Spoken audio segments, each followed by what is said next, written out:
Здравствуйте! В эфире «Настоящее время». С вами Наташа Мозговая из студии в Вашингтоне. Главное в программе сегодня. Тысячи людей пришли проститься с Борисом Немцовым в Москве. Секретная база под Петербургом. Российские добровольцы тренируются перед отправкой в Донбасс. Передаем слово коллегам в Праге. Сергей?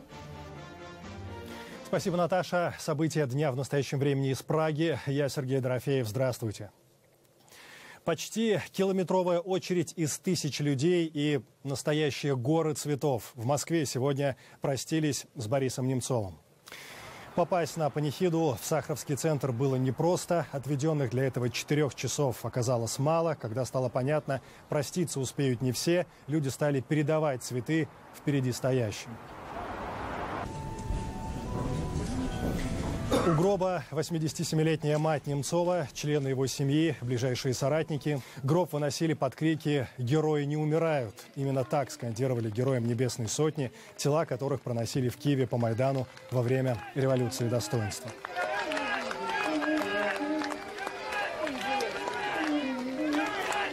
Из высокопоставленных чиновников проститься с экс-первым вице-премьером Борисом Немцовым пришел вице-премьер Аркадий Дворкович. Приезд Владимира Путина и Дмитрия Медведева не планировался. На церемонии прощания в Сахаровском центре присутствовал и наш корреспондент. Ему удалось поговорить с теми, кто в этот день не смог остаться дома. Я впервые встретился с Борисом в начале 90-х. Я восхищался тем, что он делал и во что верил. Он боролся за верховенство закона, свободу слова и против агрессии, репрессий и коррупции. Событие чудовищно. Близко дружили столько лет, что я вообще... Меня еще наложилось на 20-летие Владика убили. Я вообще в каком-то плохом состоянии нахожусь. Виновата в этом атмосфера ненависти, которая возникла из-за политики федеральных каналов телевидения. Поэтому я думаю, что сейчас главная задача гражданского общества – убрать киллеров с федеральных каналов телевидения. Надо всем снизить градус ненависти, градус агрессии. Чересчур востребована сейчас вот такая агрессивная позиция, будь то патриоты или либералы. Нам всем надо остановиться. Остановиться для того, чтобы не допустить как раз того, чтобы задавались такие вопросы. Ну, хочу сказать, у меня осталось приятное такое впечатление о деловых отношениях с ним. Честные, откровенные, искренние, немного резкие, эмоциональные, но все это прощалось за то, что он отстаивает у него всегда свою позицию. Поэтому сегодня я здесь, и я хочу всем близким выразить соболезнования. Это большая потеря. Стабильность, безопасность и залог развития любого государства зависит в том числе и от того, насколько развита и сильна оппозиция. Для любого государства, неважно, Россия это или какая-либо другая страна. И сейчас я думаю, что самое важное, и для России в первую очередь, естественно, для партнеров в Европе, чтобы было следствие, чтобы следствие было не только результативным, но следствие было еще абсолютно прозрачным, и чтобы его результаты были понятны всем. Таких людей, мне кажется, должны любить там, куда он ушел. Вот мне так кажется. Вот, я его знал не близко, но все же знал. Вот, с ним всегда было легко, очень непринужденно. Он умел разговаривать на разные темы, он всегда улыбался. И, в общем, мне лично его будет очень не хватать. Смерть – это трагедия, которая выше всех политических разногласий. И я думаю, что самым лучшим вкладом в извлечение уроков из этой трагедии будет углубление и более цивилизованные формы проведения диалога между различными группами нашего общества, нашей элиты, нашего истеблишмента, для того, чтобы заменить вот эту атмосферу ненависти и взаимного озлобления, которую все чувствуют, серьезным, уважительным диалогом.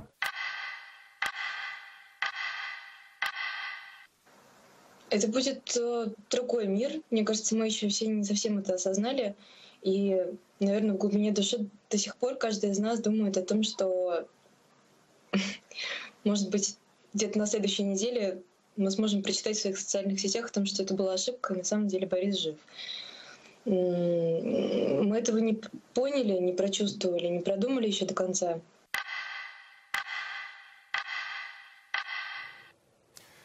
Похоронили Бориса Немцова на Троекуровском кладбище Москвы.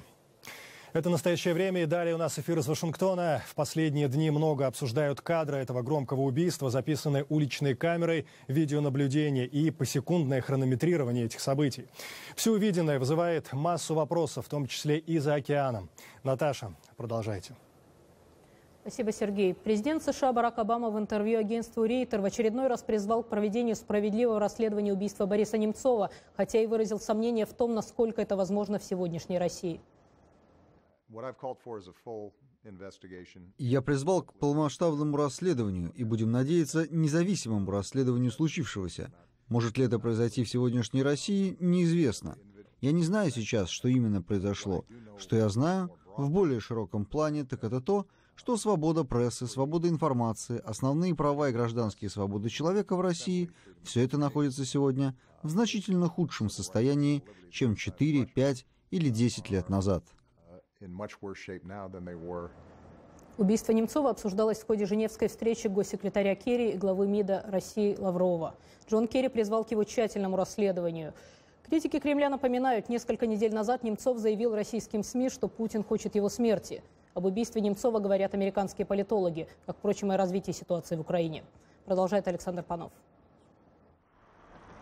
В эфире российских федеральных телеканалов озвучиваются версии, согласно которым убийство Немцова – это результат операции западных спецслужб.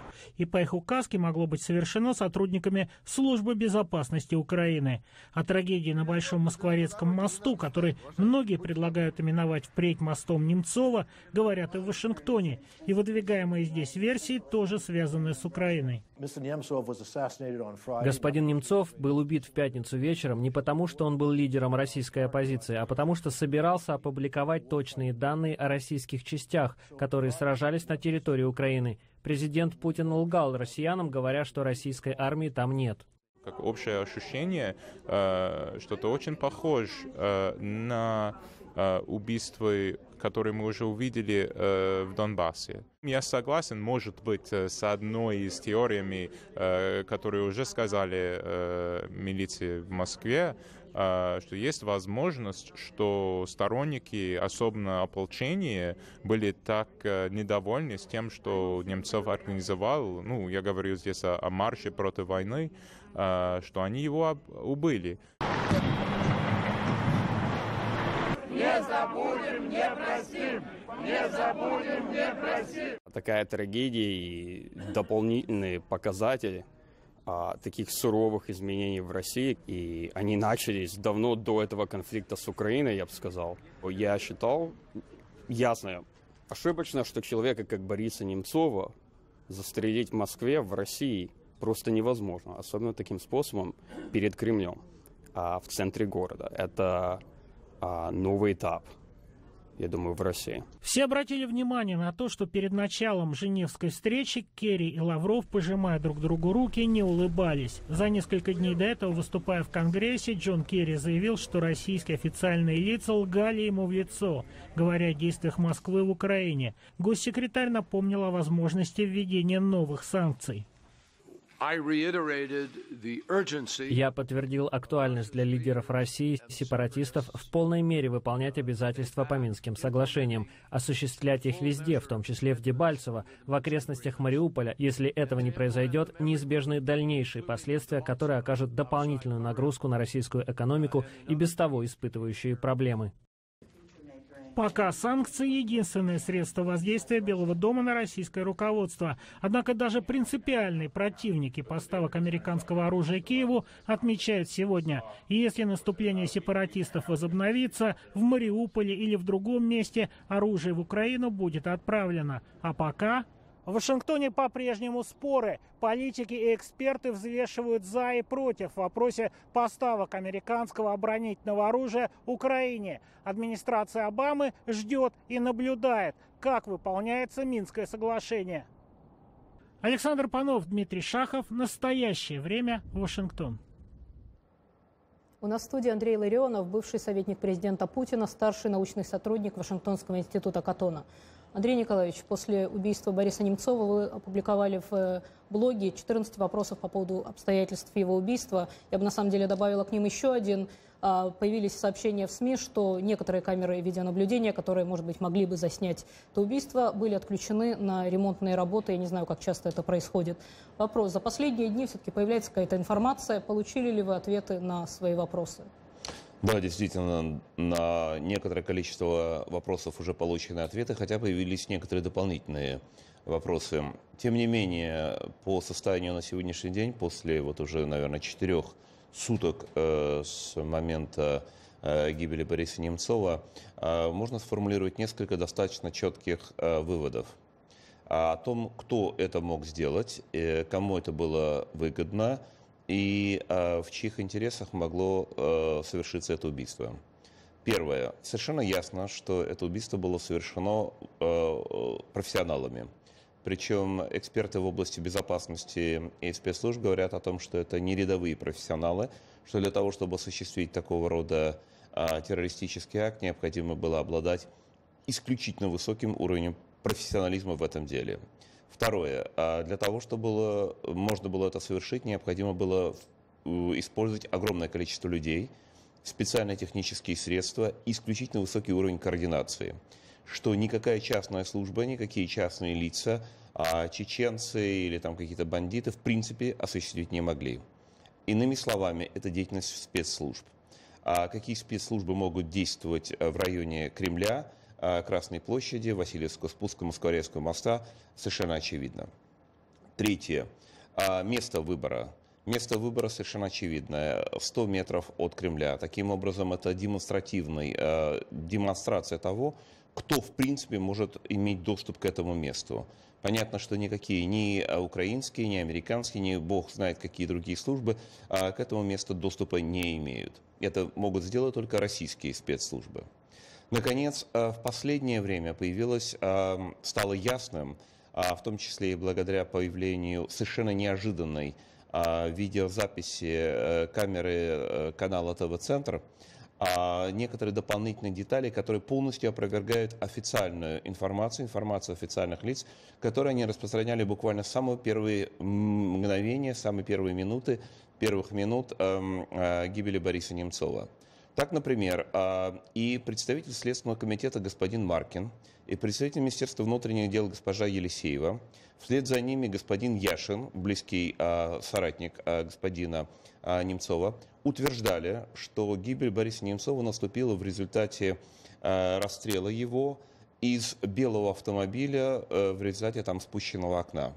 После того, как была, и, как вы знаете, была объявлена кампания, специальная операция по поиску этого белого автомобиля, были перехвачены несколько белых автомобилей, которые оказались непричастными к этому преступлению.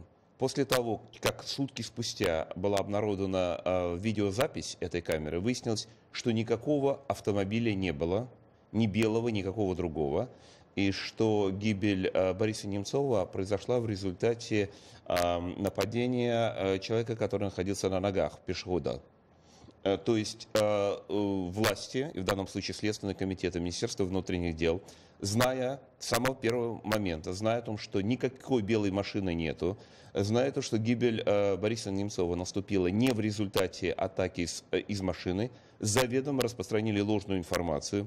И в течение суток все правоохранительные органы Москвы и вся общественность Москвы находилась в поисках того, чего в принципе не существовало. Понятно, что никто этого не смог найти. Насколько я понимаю, у вас много вопросов вызвала также снегоуборочная машина, которая вот на той самой записи ТВЦ закрывает Совершенно верно, место да. убийства. А другим явлением является вот эта самая так называемая снегоуборочная машина или уборочная машина. Дело в том, что в течение первых суток, когда делали заявление все официальные лица, она вообще не упоминалась. То есть было явно намерение властей скрыть ее существование. И лишь только после того, как была обнародована эта видеозапись, стало ясным, что появилась эта самая снегоуборочная машина, и только спустя еще сутки появилось достаточно фальсифицированное интервью с так называемым водителем этой снегоуборочной машины, который сообщил то, что не соответствует тому, что показано на видеозаписи. Он, например, сказал, что он двигался, не видел того, что произошло, и был остановлен только криками или какими-то движениями спутницы Немцова. Однако на видеозаписи очень четко показано, что машина остановилась сразу же после того, как была совершена атака до Немцова, а водитель находился в кабине и примерно 45 секунд ждал того момента, когда спутница Немцова подойдет или подбежит к этой машине. Сколько времени было у убийцы? Значит, из того, что мы видим, по крайней мере, по видеозаписи, возможно, убийца был не один. Возможно, их было двое. И, возможно, первую атаку совершил тот киллер, который находился либо в этой машине, либо внутри нее, в кабине, либо, возможно, он ехал на приставном месте в этой машине, либо двигался параллельно с ней, потому что на записи не видно этого. Немцов и его спутница находились в тени этой машины не более 2 секунд. За эти 2 секунды, по крайней мере, специалисты утверждают, невозможно выйти из машины, или спрыгнуть из машины, или подойти, совершить 6 выстрелов и отбежать к машине, которая ожидалась. Это говорят, что даже очень высокие профессионалы такого сделать не могут. Но есть еще, кроме этого, другое наблюдение. Есть так называемый ключевой свидетель, который назвали так, опять-таки, официальные лица, или даже, скажем так, прокремлевский канал Life News, который дал сообщение от некого свидетеля под названием Виктор М., который утверждал, что он двигался вслед за Немцовым и его спутницей на расстоянии примерно 80 метров и якобы видел, как упал Немцов и как от него побежал человек и так далее. На этой видеозаписи хорошо видно, что в тот момент, когда Немцов упал, никакого человека на мосту не было, а этот человек, который, судя по всему, называет себя Виктором М., или Life News его называет, появился только через 34 секунды на мосту, и после этого примерно еще минуту довольно быстрым шагом двигался до места преступления. Таким образом, он физически находился на расстоянии не менее 200 метров от места преступления во время атаки первого киллера, и, учитывая расположение, физически не мог видеть сам акт нападения. Конечно, за исключением только того случая, если он находился в самом начале моста, прятался и специально наблюдал за этим. Но в любом случае именно его Life News называет главным свидетелем, и, видимо, так сказать, это та подача, которая идет от официальных лиц. Ему же приписывается знакомство с самим местом нападения, с тем, кто нападал. И именно этому человеку доверяют описать внешность преступника и его одежду. А тот самый водитель снегоуборочной машины, который находился в 5-6 метрах от Немцова, якобы утверждает, что киллера не видел. Иными словами, можно это продолжать. Есть огромное количество информации, которая была представлена официальными лицами и прокремлевским каналом Life News, который не соответствует действительности. Масштаб этой операции не только по организации убийства, но и по организации информационной, точнее дезинформационной кампании, свидетельствует о том, что здесь участвуют очень серьезные ресурсы на государственном уровне. Это не дает нам пока еще знания, кто физически был исполнителем этого приказа, но дает нам представление о том, кто был заказчиком этого преступления. Спасибо. В студии с нами был Андрей Ларионов. По Борису Немцову скорбит и Украина.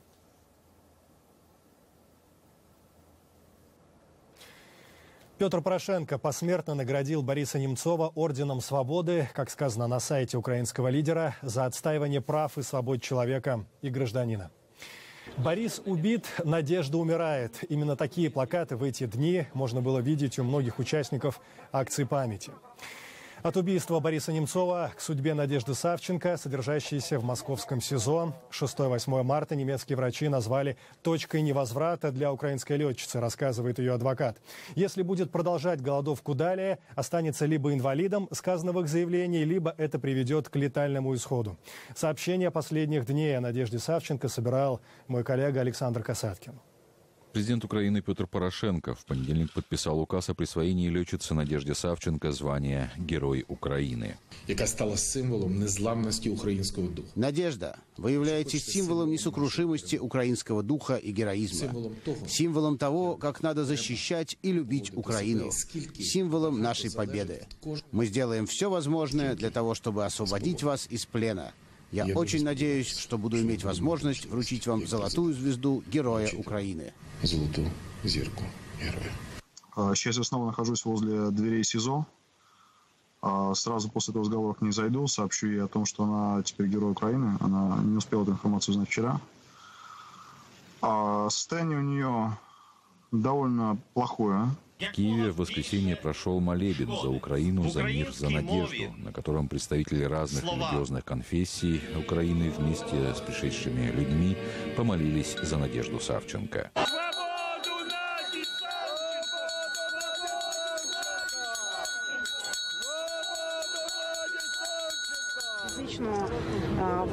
Физически она в очень плохом состоянии и сама это понимает. У нее постоянно болит живот.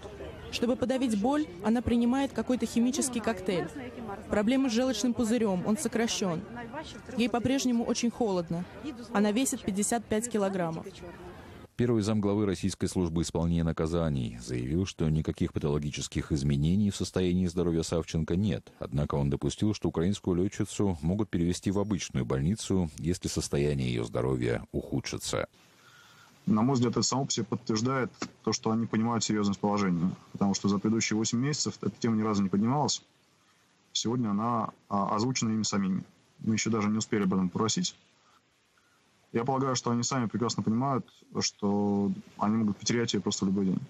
Надежда Савченко с июля прошлого года находится в российском СИЗО. Ее обвиняют в причастности к убийству 2 российских журналистов под Луганском и в незаконном пересечении российской границы. Ей грозит до 20 лет тюрьмы. За надежду, за Украину, за мир! Александр Касаткин. Настоящее время.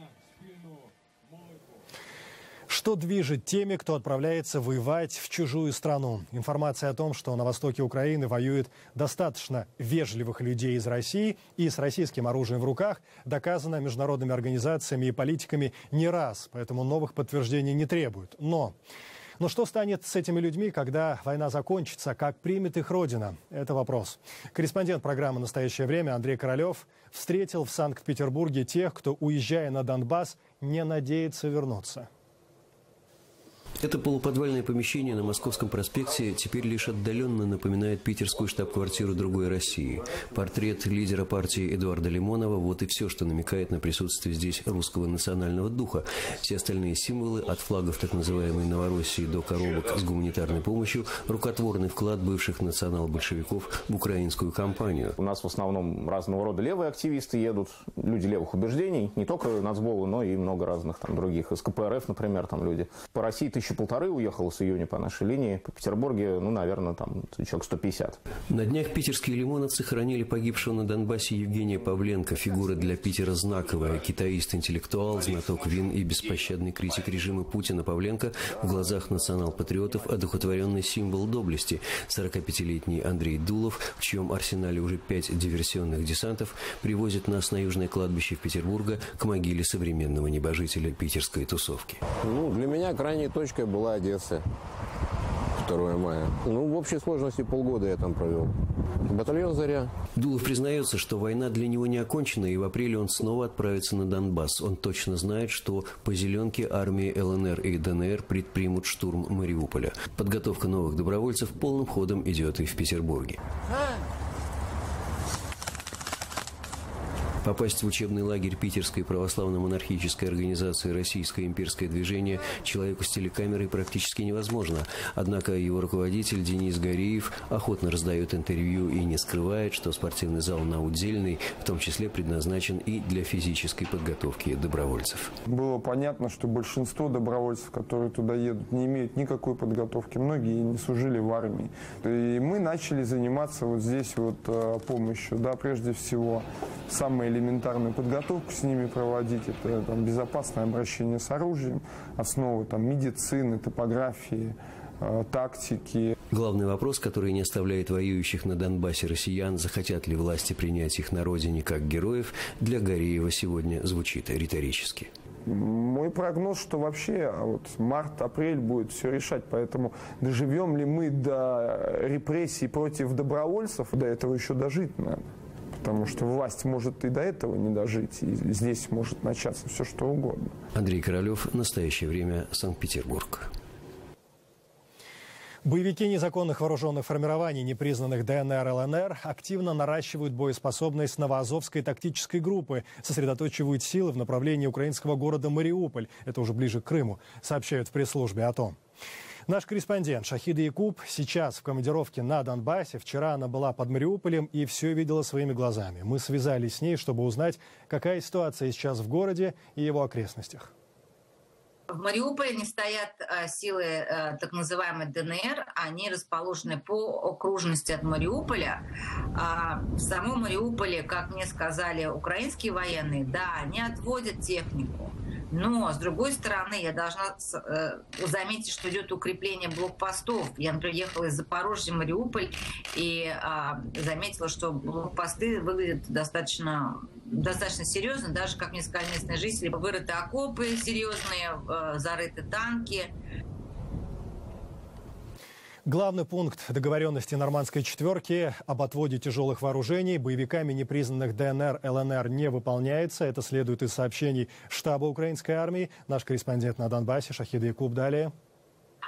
Когда я разговаривала с представителем вооруженных сил Украины, находящимся в Луганской области, он сказал, что с их позиции видно, как идет маневрирование военной техникой со стороны вооруженных сил непризнанной ДНР, в том плане, что, цитата, он мне сказал, они отводят артиллерию, технику, прячут ее, а потом, когда ОБСЕ уезжает, они это завозят обратно.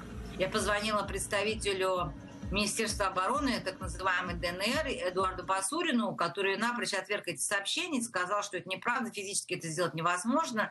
То, что, опять-таки, сославшись на ОБСЕ, он сказал, что все документируется, все контролируется. С 1 марта украинские церкви и татарские религиозные организации в Крыму фактически вне закона, теперь их могут просто запретить. Дело в том, что до прихода весны российские власти требовали от них перерегистрации, ее прошли далеко не все, и украинская церковь, отмечу, и татары не признают новых российских властей полуострова. Что будет, если татарские организации власти официально объявят вне правового поля? Об этом мы спросили у главы Меджлиса, однако Рифат Чубаров вопрос переадресовал на Запад, отметив при этом, что сами татары справиться с нынешними проблемами не в состоянии. Что будут делать западные страны в случае, когда Россия, переступив через Украину, через крымских татар, через все их права, в том числе религиозные, Россия пойдет дальше. Я считаю, что у Западной Европы уже должны упасть последние иллюзии. Было бы очень наивно в этой ситуации думать о том, что крымские татары в одиночестве смогут справиться.